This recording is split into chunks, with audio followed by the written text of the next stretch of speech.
উড়ন্ত মেঘের দুরন্ত দানায়। লিখেছেন নূরজাহান আক্তার আলো। অন্তিম পর্ব।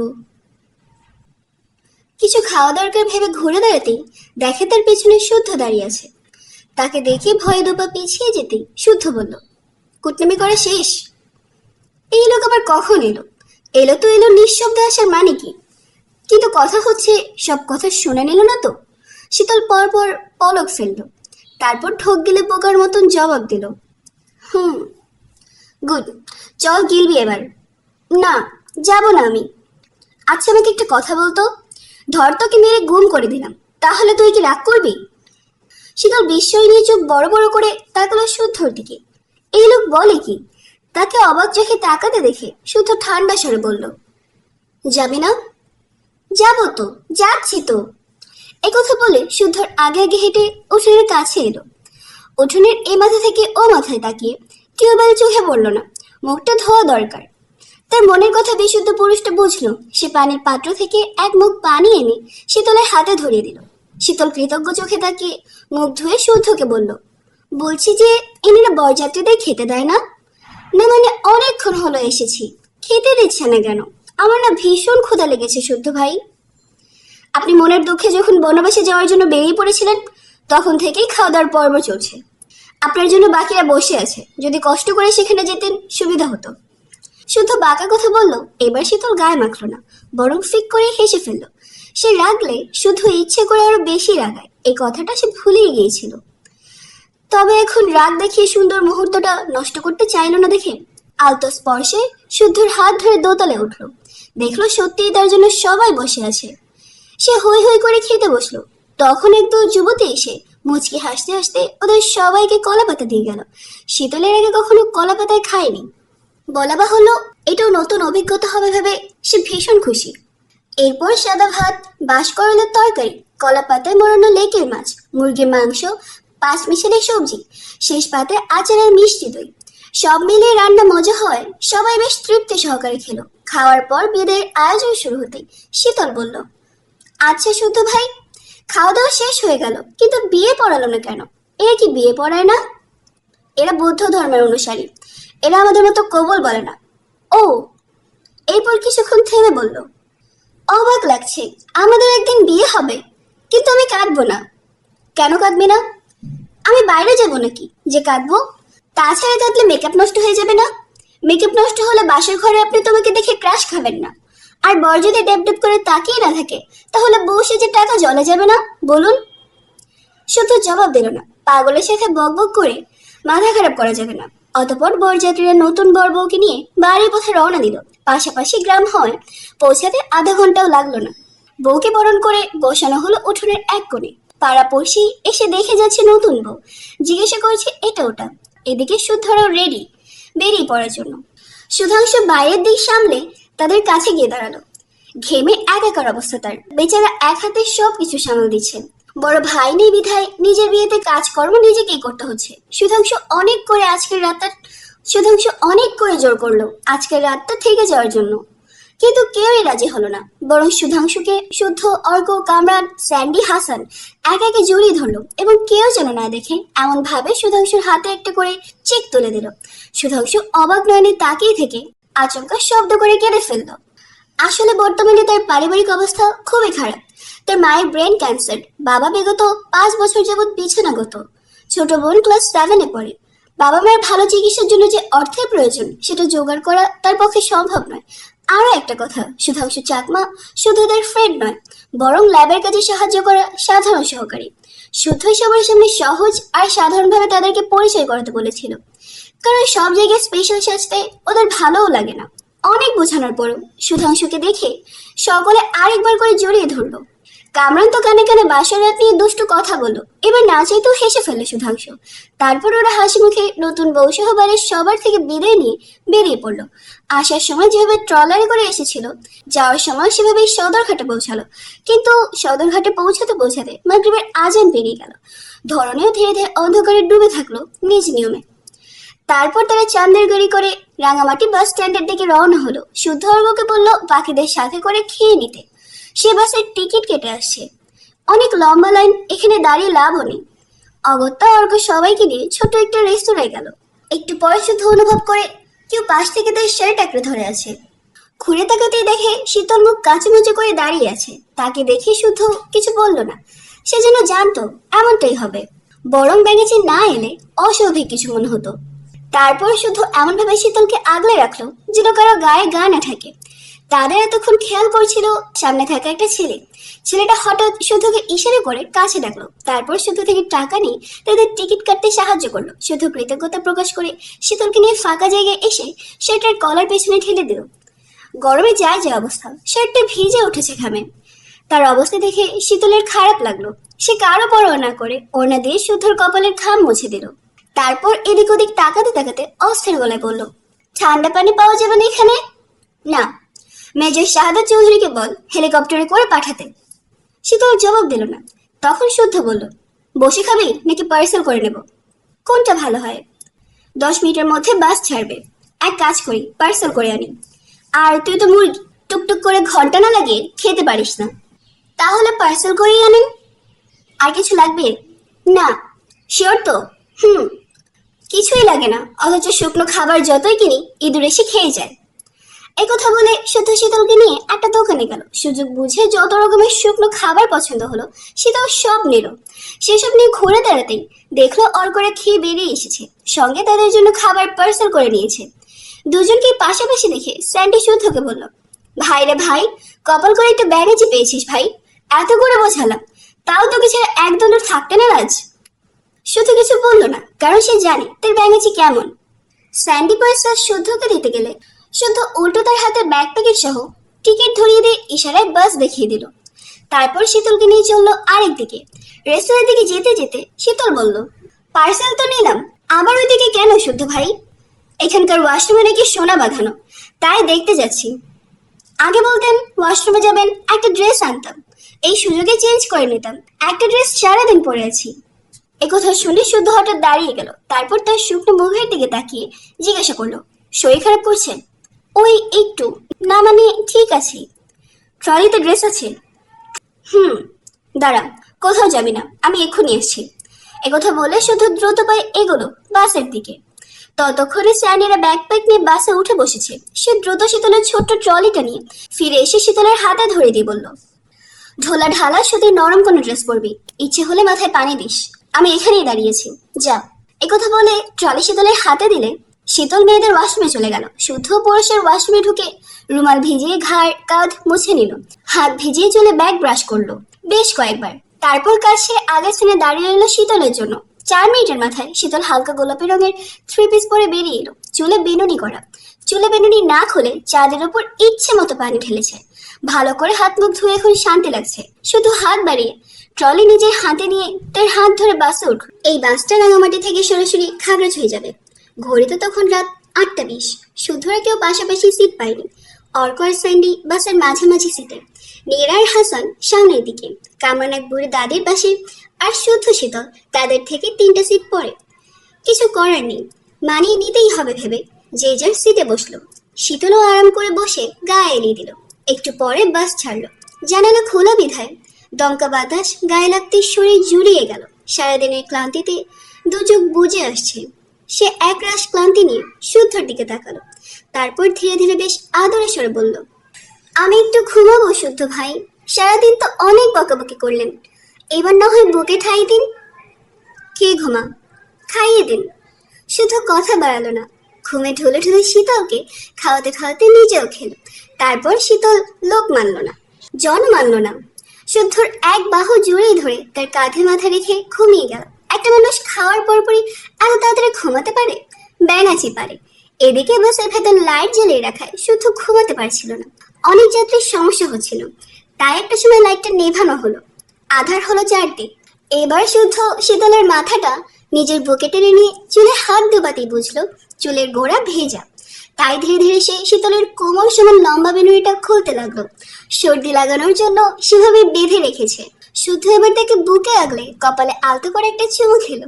তারপর বের করতে করতে বলল, ভালোবাসি না বলেও যদি ভালোবাসার চূড়ান্ত লেভেল পার করতে পারি, তাহলে বলবো কেন ভালোবাসি? এটুকু বলে শুধু থামলো। তারপর আবার বলল, এমনই থাকবে গেছি, কখনো বদলাস না যেন, কারণ তোকে চাই আমি তোর কারণে। তোর চঞ্চলতায়, তোর সরলতায়। পরের দিন সকালবেলা 17 বছরের একমাত্র ছেলে রুবায়েত কবির রুবাব কাউকে কিছু না জানিয়ে দেশে ফিরেছে আজ। তবে ফ্লাইট ল্যান্ড করার পর বাড়িতে না গিয়ে সে এক বিস্ময়কর কাণ্ড ঘটিয়েছে। বলানি গৌরী সে কোথাকার কোন মেয়েকে বিয়ে করে বসে বাড়িতে ফিরেছে। মেয়ের নাম আবার ঐশ্বর্য মাহাতিম।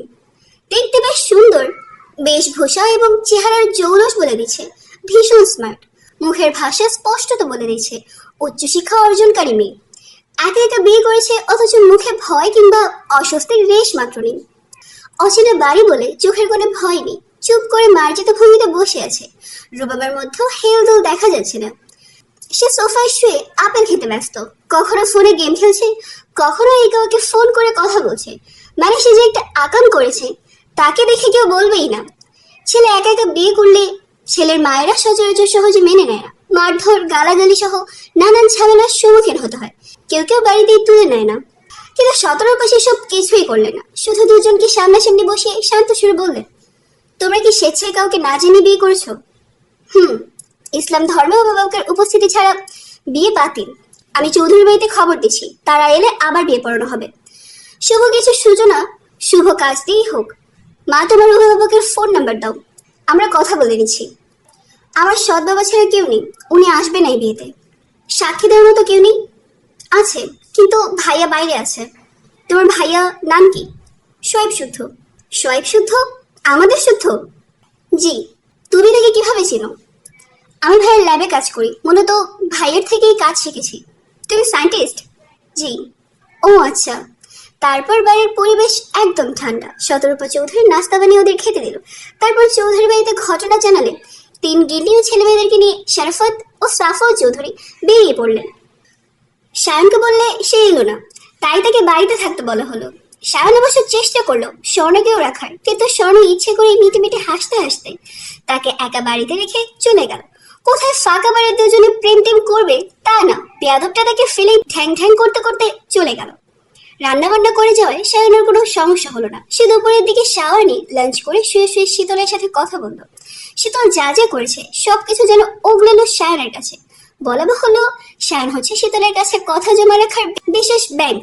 পৃথিবী উল্টে যাক, এই দুজনের সম্পর্কটা বোধহয় এমনই থাকুক। দুজন একসাথে থাকলে ফিসির ফিসির বন্ধ হয় না। কি এত কথা বলে আল্লাহ জানে। অবশ্য তাদের মাঝে আরেকটা চুক্তি আছে, যেমন শীতলের কিছু প্রয়োজন হলে সে সায়নকে দুলা ভাই বলে ডাকে, বোন দেওয়ার প্রতিশ্রুতি দেয়। তখন সায়ন গদগদ হয়ে তার চাওয়ার জিনিসটা এনে দেয়। আবার সায়ন যখন স্বর্ণের রাগ ভাঙাতে পারে না বা আলাদা সময় কাটাতে পারে না, তখন শীতলই সাহায্য করে। স্বর্ণকে কেউ কিছু বললে, ফুল, চিঠি কিংবা প্রপোজ করলে সেই সবটাই সায়নকে বলে দেয়। সায়ন তখন সেই ছেলেকে ঠেঙিয়ে আসে এবং এই কাজের জন্য শীতলকে 500 টাকা করে চার্জ দিতে হবে। আর সায়নের কথা, টাকা যাচ্ছে যাক, আদরের বোনটা থরি শালের মুখে হাসি অটুট থাকুক। এবং শালের মুখে হাসি ফোটাতে সে নিজেও শীতলকে বুদ্ধি দেয় কিভাবে কিভাবে শুদ্ধকে জ্বালানো যায়। বড় ভাইয়ের লাইতে শীতল তাই করে, পরে শুদ্ধর হাতে চালাগাছের বাড়ি খায়। অবশ্য প্রেম করার পরে মাটি একটু কমই খায়, কিন্তু ধমকের পরিমাণ বেড়েছে দ্বিগুণ। মজার ব্যাপার হচ্ছে সায়ন স্বর্ণ আর শুদ্ধ শীতলের মাঝে বিশেষ কিছু চলে, এই কথা জানে সিরাজ চৌধুরী এবং তাদের মেঝমা। উনি ওদের 4 জনকে বলেছেন একে একে বাড়ির সবাইকে রাজি করাবেন, ততদিন অপেক্ষা করতে এবং আবেগের বসে কোনো ভুল না করতে। এই আশায় এখন দিন করতে হচ্ছে। আর রুবাব সায়নের শুধু ছোট হয়ে বিয়ে করে নিচ্ছে। রুবাবের কথা ভাবতে না ভাবতেই তার নাম্বার থেকে ভিডিও কল এলো। সায়ন খেয়ে উঠে বলল, হারামজাদা, বছর 2 আগে বিয়ে বছর সেরে এখন কচি খোকা চাচ্ছ তুমি? শালা কতবার বিয়ে করা লাগে তোমার? সায়নের কথা শুনে হেসে ফেলল রুবাব। মাথা চুলকে দুষ্ট হেসে জবাব দিল, যৌবন থাকবে যতদিন, বিয়ে করবো ততদিন। তা এলে না কেন? আর কতবার তোর বিয়ে সাক্ষী হবো ভাই? এইবারই তো শেষ, চলে এসো। বাড়িতে কেউ নেই, আমি গেলে মেঝামা ছোট মা যেতে পারতাম না। বাড়ি একে রেখে সবাই তো যেত না, তাই আমিই থেকে গেলাম। গেলাম না বলে একটা রোস্ট যেন কম আসে না, বলে দিলাম। ওকে শোন রুবাব, এবার তোর বিবেক জাগ্রত করা উচিত, বুঝলি? যেমন আমিও শুধু তোর বড় ভাই, অথচ আমাদের বুড়ো আঙুল দেখে আগে আগে বিয়ে করলি, বাসর সারলি। বাপটাও তো আমাদের পরে হোস ভাই, নয়তো সমাজে মুখ দেখাবো কি করে আমরা? আমারটা না হয় বাড়িতে জানালে একটা হিললে হবে, কিন্তু বেচারা শুদ্ধর কথাটা ভাব, ওর অবস্থা তো আরো জটিল। ও বেচারাকে তো বউকে পেলে বসে বড় করে এরপর বিয়ের পিড়িতে বসতে হবে। সায়ন রূপক কথা বলতে বলতে শুদ্ধকেও কলে অ্যাড করে নিল। শুধু চুপ করে শুনলো দু ভাইয়ের আফসোসের বাড়ি। তখন রূপক আরেকবার হুমকি দিয়ে বলল, যাও, তোমাদেরকে 2 বছর সময় দিলাম, এর মধ্যে যদি বিয়ে সারতে না পারো তাহলে তোমার মান সম্মান মাঠে মারা যাক, সেটা আমি দেখবো না, বরং আগে আগে বাপ হয়ে যাব বলে দিলাম। ছোট ভাইয়ের এমন হুমকি শুনে সায়ন দীর্ঘশ্বাস ছাড়লো। অন্যের ভাইরা বড় ভাইদের কত রকমের হুমকি দেয়, আর ওর ভাই তাকে কিসব হুমকি দিচ্ছে? অধপতন, সব অধপতন। এইসব ভাইদের শুধু ধরে ধরে সবার সামনে চুমু খাওয়া দরকার, তাতে যদি এর শিক্ষা হয়। এরপর নিজেদের কথা শেষ করতে করতে কাজী লেখালেখির পর্ব সেরে ডাক দিলেন। তারপর শুদ্ধ ও সায়নকে ভিডিও কলে রেখে এবং বাকিদের সশরীরে উপস্থিত রেখে রুবাব আর ঐশ্বর্য তৃতীয়বারের মতো বিয়ে সারল। তার কবুল বলার পরপরই সেখানে সায়নের চেলা কজন লোক নিয়ে হাজির হলো। তার দায়িত্ব হলো চমৎকার করে বাসর ঘর সাজিয়ে দেওয়া। এই কাজটা যে সায়নের বুঝতে বাকি হলো না কারো। এদিকে সব ঝামেলা মিটিয়ে সায়ন ঘুমিয়ে পড়লো। শুয়ে শুয়ে বক বক করতে করতে নাকি হাঁপিয়ে গেছে বেচারা। বিকেলের দিকে কাউকে কিছু না বলে হঠাৎ 3 জন মহিলার আগমন ঘটলো চৌধুরী নিবাসে। তাদের আগমনে দারোয়ানের কল পেয়ে সাদার ঘুমটা ভাঙলো সায়নের। সে দারোয়ানকে এক চট খাঁটি বাংলায় গালাগালি দিয়ে এপাশ ওপাশ করে আরো কিছুক্ষণ সময় কাটালো। এই মুহূর্তে তো বাড়িতে কেউ নেই, কিন্তু ওই মহিলারা কারা, কি করতে এসেছে খুবই ভালো কথা, তাদের সময় কেনা তো খারাপ কেন? সন্ধ্যার পরে এলে তো সাদার ঘুমটা নষ্ট হতো না। আর ফাঁকা বাড়িতে একা ছেলে হয়ে 3টা মহিলার সামনে যাওয়া কি ঠিক হবে? না মানে সে যে হ্যান্ডসাম সেটা বলার অপেক্ষা রাখে না। জোর করে যদি চুমুটুমু খায় তখন কি হবে? সমাজে কি মুখ দেখাতে পারবে? স্বর্ণ যদি তাকে মানতে না চায় তখন? এসব উল্টাপাল্টা ভাবতে ভাবতে ফ্রেশ হয়ে তার পরনের কোচকানো টি-শার্ট বদলে সে নিচে নামলো। ঘুমের কারণে চোখ মুখ ফুলে আছে কিছুটা, মুখটা বেশ থমথমে। 3 জন মহিলা তাকে দেখা মাত্র সালাম দিল, কুশল বিনিময় করলো। সায়না ভদ্রলোকের মতো টুকটাক কথা বললো। হঠাৎ তার স্মরণ এলো, গেস্ট এলে নাস্তা দিতে হয়, কিন্তু কি নাস্তা দেবে? নাস্তার ডিব্বা খুঁজে পাবে নাকি কে জানে। কথা হচ্ছে এটা ওটা ভেজে ভেজে দেওয়ার মতো মুড নেই তার, যা আছে কাজ সারতে হবে।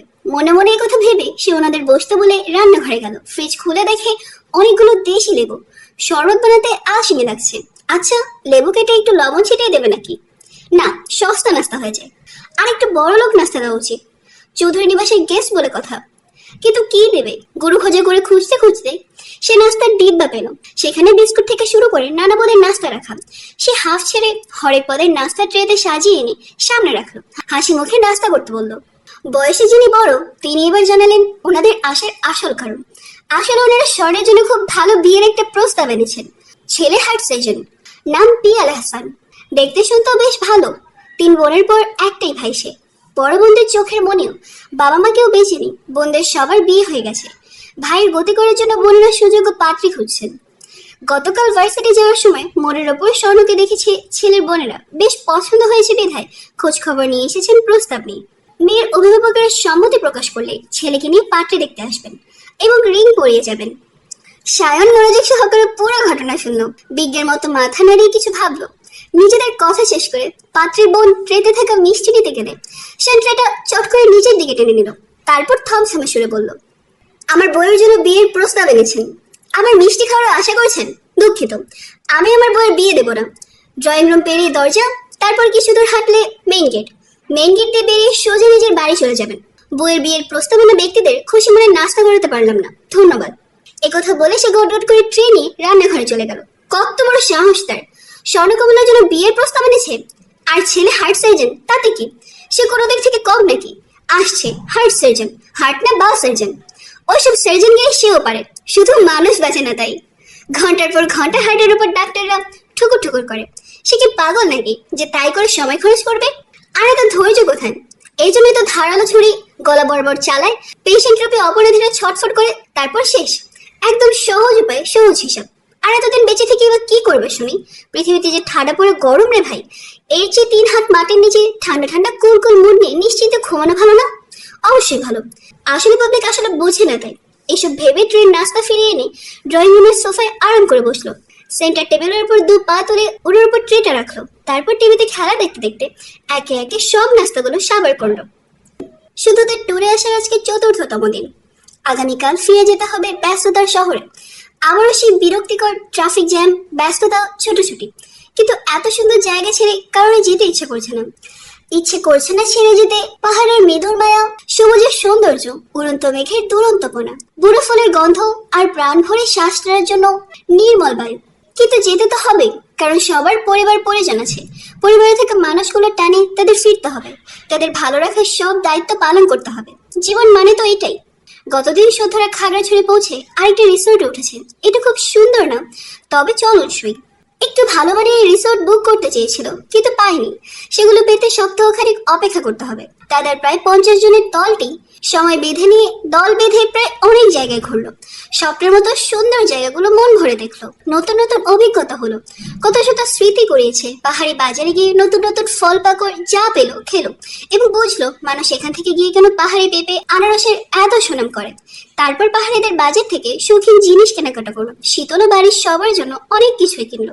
3টে থামিও কিনেছে। তারা 3 বোন পড়বো বলে শুধু খ্যাচ খ্যাচ করলেও গাড়ি নেয়নি। পরের দিন বনফায়ার, ঝর্ণায় গোসল, চা বাগান ঘুরে দেখা, চা কেনা, মাছ ধরা, সেটা পরিয়ে খাওয়া সহ আরো কত কিছুই না করলো। একটা দিন যেন স্বপ্নের মতো কেটে গেল, এবং এখানে বসেই পরিকল্পনা করে ফেললো 6 মাস পর তারা আবার আসবে। এদিকে রাত থেকে শীতলের হঠাৎ প্রচুর জ্বর। এই রিসোর্টেও নীরা আর শীতল একসাথে ছিল। মাঝরাতে তাকে জ্বরে কাতরাতে দেখে নীরার ঘুম ভেঙে গেল। সে কিছুক্ষণ জল পট্টি করে জ্বর নামানোর চেষ্টা করলেও কোনো লাভ হয় না। পরে শুদ্ধকে জানালে শুদ্ধ ছুটে আসে।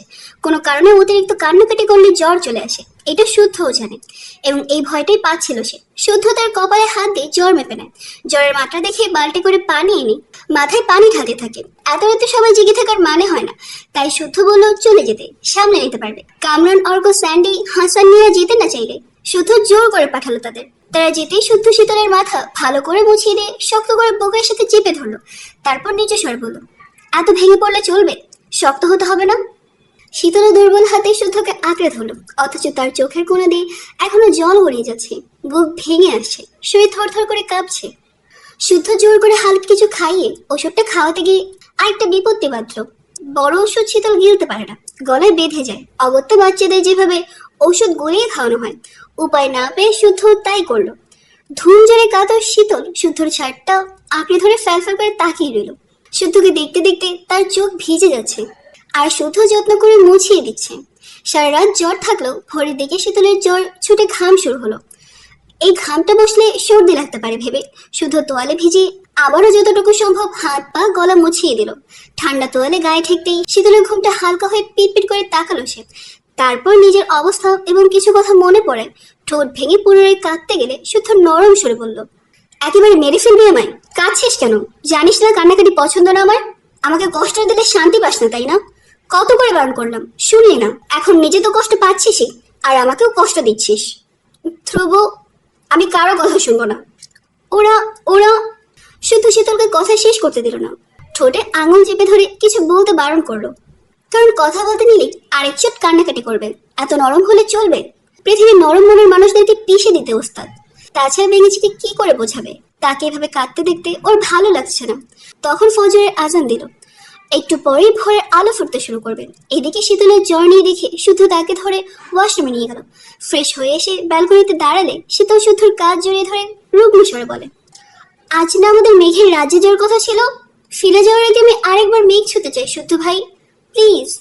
শরীর খারাপ, যেতে পারবি? পারবো। পারবি না? পরের বার না হয় নিয়ে যাবো। ততদিন যদি না বাঁচি। শুদ্ধ এবার আর রাগ সামলাতে পারলো না, শক্ত করে শীতলের গাল চেপে ধরে হিস হিসে বলল, আমার সুখ সহ্য হচ্ছে না তোর, তাই না রে? আমাকে একেবারে মারার জন্য উঠে পড়ে লেগেছিস। শীতলের নেত্রকোণ দিয়ে ঝরঝর করে অস্ত্র গড়ালে শুদ্ধ ছেড়ে পেছনে ঘুরে দাঁড়ানো। সবসময় তার সাথে এমন করে বেয়াদবটা। মাঝে মাঝে এমন সব কথা বলে বুকটা অজানা ভয়ে কুকড়ে ওঠে। মোট সর্বদা একই রকম থাকে নাকি সবসময় এসব সহ্য হয়? তাকে এভাবে মুখ ফিরিয়ে ঘুরে দাঁড়াতে দেখে শীতল শুদ্ধর পিঠে কপাল ঠেকালো, 2 হাতে কোমর জড়িয়ে ধরে বলল, আমাকে যত তাড়াতাড়ি সম্ভব বউ করে দিন না শুদ্ধ ভাই। আমি আর একটা দিন অপেক্ষা করতে চাই না। আমি এখন মেঘের রাজ্যে যেতে চাই। পাহাড়কে আমার কিছু বলার আছে, মেঘকে অভিযোগ জানানোর আছে, দূর আকাশকে মনের কথা বলার আছে। চলুন না যাই। জেদ করিস না, বারণ করছি, কথা শুন। আমি এখনই যাব, মানে যাবই। কোথায় যাবি? মেঘ ছুতে। হেলিপ্যাড? চল। একথা বলে সত্যি সত্যি রিসোর্ট থেকে বেরিয়ে হেলিপ্যাডের উদ্দেশ্যে বেরিয়ে পড়ল।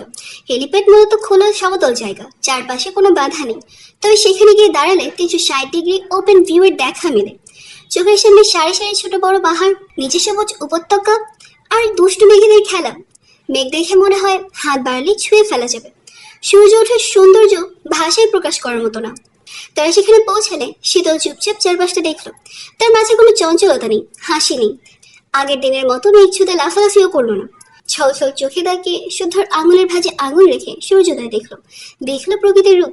তারপর আচমকা যেটা করলো তাতে শুধু থম মেরে মেরুদণ্ড সোজা করে দাঁড়িয়ে রইল, কারণ শীতল সমুদ্রের মতো আছড়ে পড়ে ঢেউয়ের মতো তার বুকে আছড়ে পড়েছে। পিঠের শার্ট খামচে ধরে বুকে মুখ লুকে হাউমাউ করে কাঁদতে শুরু করলো। কি করুণ তার কান্নার স্বর!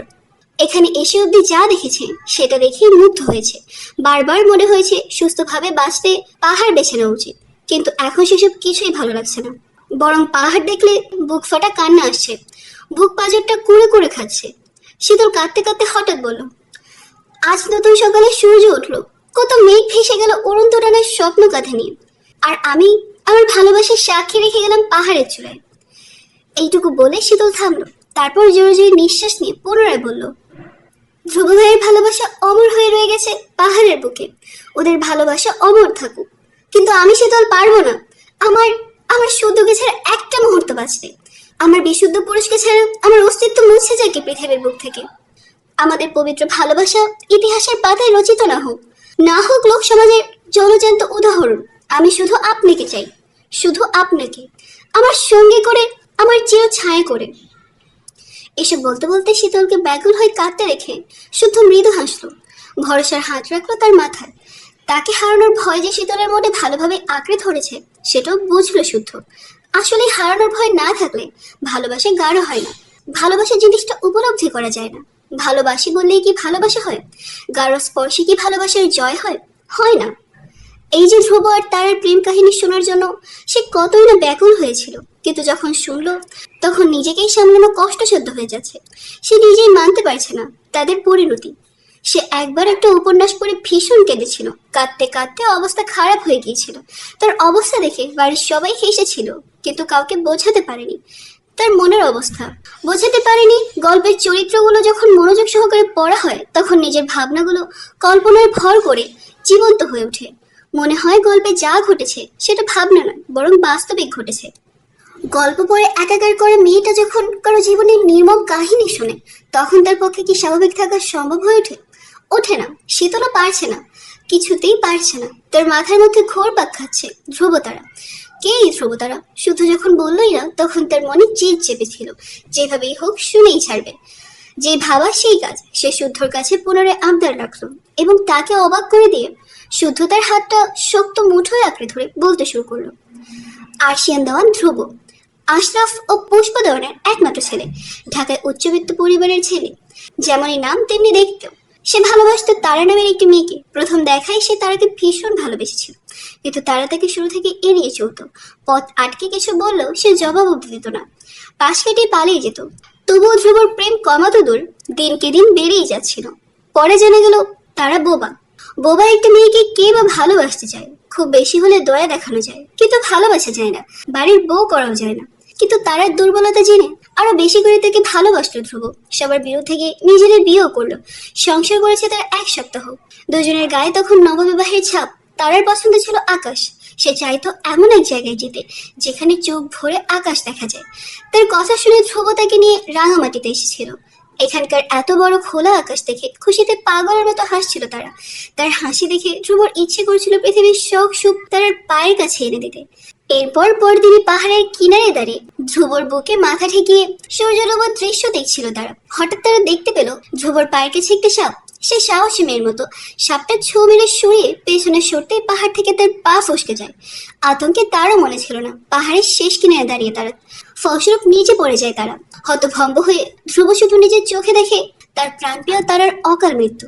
উঁচু পাহাড় থেকে পড়ায় তারার লাশও পাওয়া যায়নি, দাফন করার সুযোগও হয়নি ধ্রুবর। এরপর থেকে ধ্রুবর মানসিক অবস্থা খারাপ হতে থাকলো। কিন্তু যে পাহাড় তার তারাকে কেড়ে নিল সেই পাহাড়ে তারার নামটা জীবন্ত করে রাখতে সেখানে ধ্রুবতারা নামে একটা রিসোর্ট বানালো। মাঝে মধ্যে আসতো থাকতো, বনে বাজারে একে একে ঘুরে আসতো। একবার প্রায় সব বন্ধুরা মিলে পাহাড়ে এসেছিল। সেবার সায়ন সঙ্গে ছিল। বলা বাহুল্য, সায়ন ছিল ধ্রুবর একমাত্র কলেজের বন্ধু। ধ্রুব ইন্ট্রোভার্ট টাইপ, এই জন্য সায়ন বাদে আর কোনো বন্ধু টিকত না তার।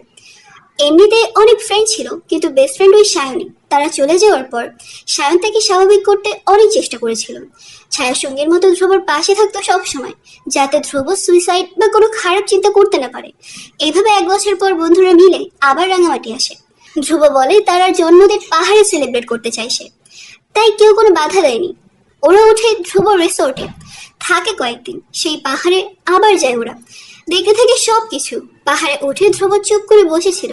তারপর কি ভেবে যেন সায়নের দিকে একবার তাকিয়ে হাসতে হাসতে বলল, কাউকে ভালোবাসিস না বন্ধু, ভালোবাসা হচ্ছে খুন পোকার মতো, মনটাকে ইচ্ছে মতো কুড়ে কুড়ে খায়। সায়ন জবাবে কিছু বলে না, আরেকজন বন্ধুর থেকে পানি চেয়ে খেতে থাকে। হঠাৎ কি ভেবে পেছনে ঘুরে দেখে ধ্রুব তার দিকে তাকিয়ে হাসতে হাসতে পেছনে সরছে। সায়ন চিৎকার করে তাকে থামতে বলে, কিন্তু ধ্রুব থামে না।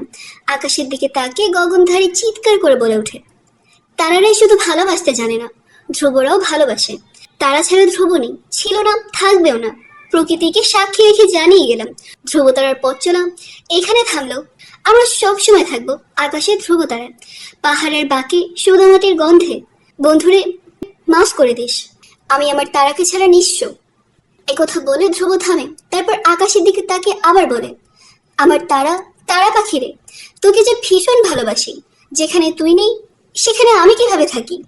এরপরে ধ্রুব লাফ মেরে পাহাড় থেকে মিশে যায় প্রকৃতির মাঝে। তার লাশও খুঁজে পাওয়া যায়নি। তারার পরে যাও ধ্রুব দেখে, আর সায়ন দেখে বেস্ট ফ্রেন্ডকে শেষ হতে দেখা।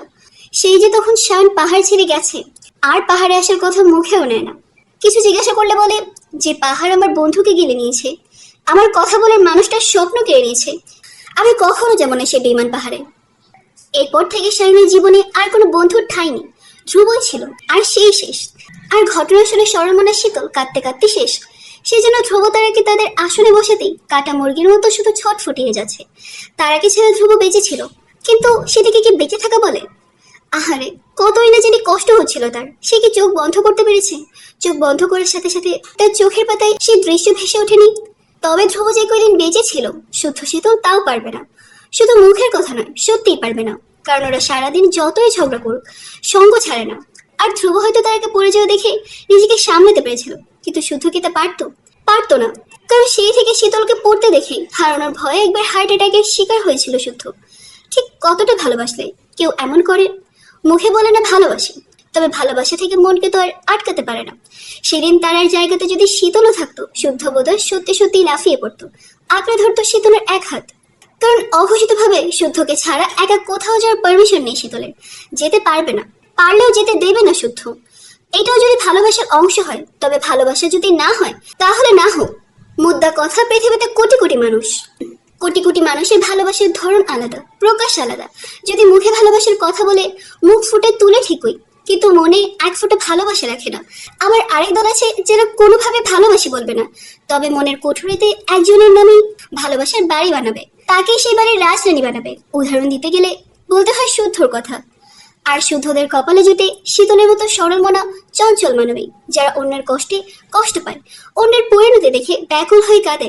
এই যেমন শুদ্ধর শীতল না দেখা ধ্রুবতারা শেষ পরিণতি জেনে কাঁদতে কাঁদতে জ্বর বাঁধিয়ে ফেলেছে। শুদ্ধকেও এখন হারানোর ভয় তার মনটা কুঁকড়ে আছে। সে জানে অন্যের পরিণতি দেখে কান্না করাটা বোকামি, তবে মন মানছে না। শীতলকে এভাবে কাঁদতে দেখে সিদ্ধ জোর করে শীতলকে বুক থেকে সরালো। আজ সজ্ঞানে স্বেচ্ছায় শীতলের কপালে আদর রেখে দিল। তারপর মিটে মিটে হাসতে হাসতে বলল, আর লাগবে? মন ভরেছে? শীতল অস্ত্র টৈটম্বর চোখে তাকাতেই ঝরঝর করে অস্ত্র ঝরে গেল তার গাল গড়ে। শুদ্ধ সযত্নে আবার তার চোখ মুছিয়ে দিয়ে চোখের পাতায় আদর রাখলো। তারপর অশান্ত শীতলকে শান্ত করতে বলল, প্রতিদিন নতুন করে সূর্য ওঠে, নতুন আলোয় দিনের সূচনা ঘটে। তেমনি তোর সাথে আমার জীবনের প্রতিদিন, প্রতি মুহূর্তেই নতুন করে শুরু হবে, ইনশাআল্লাহ। আমিন আমিন আমিন। একথা বলে শীতল ফোপাতে ফোপাতে শক্ত করে আঁকড়ে ধরলো শুদ্ধর হাত। নিজের গালের সাথে শুদ্ধর এক হাত চেপে ধরে ফোপাতে লাগলো। তারপর কান্নার ঢোক গিলে পাহাড়, আকাশ, মেঘপুঞ্জকে সাক্ষী রেখে থেমে থেমে বলল, হে পাহাড়, ধ্রুবতারাকে গিলে খেয়েছো, আর কোনো ধ্রুবতারাকে গিলে খেও না। কারণ ধ্রুবতারাদের অনেক অনেক রঙিন স্বপ্ন থাকে। তারা অনন্ত মেঘের দুরন্ত ডানায় স্বপ্ন সাজিয়ে তোমার কাছে আসে। তুমি রূপ মাধুরী দেখে মুগ্ধ করে ভয়াল থাবা বসে একেবারে নিঃস্ব করে দিও না। কেননা ভালোবাসা যেমন সুন্দর, ভালোবাসার মানুষ হারানোর যন্ত্রণা ততটাই মর্মঘাতী। একথা বলে শীতল দাঁড়ালো না, শুদ্ধর হাত আঁকড়ে ধরে চলল রিসর্টের দিকে। শুধু শুধু চেয়ে চেয়ে দেখলো তার ব্যাঙাচির আকুলতা ব্যাকুলতা। যে ভয়ে সে সেদিন কুঁকড়েছিল, আজ শীতলও সেই ভয়ে মিলিয়ে গেছে। কি অদ্ভুত তাই না? একেই বলে ভালোবাসা, যা নিজে পুড়ে অন্যকে পুরায় সমানভাবে, সমান তালে। শীতলের বলা কথা শুনে আজ নীরব প্রকৃতি যেন মলিন হাসলো। অতঃপর মন খারাপের সুরে মেঘদের শুনে শুনে বলল, মৃত্যু যেমন ঠেকানো যায় না, তেমনি নিঃস্বার্থ ভালোবাসা কখনো ডুবে না। যে চিরন্তন সত্য, সেটা আমরণ রয়ে যায় পৃথিবীর বুকে, আর সাক্ষী হয়ে থাকে নীরব প্রকৃতি। সমাপ্ত।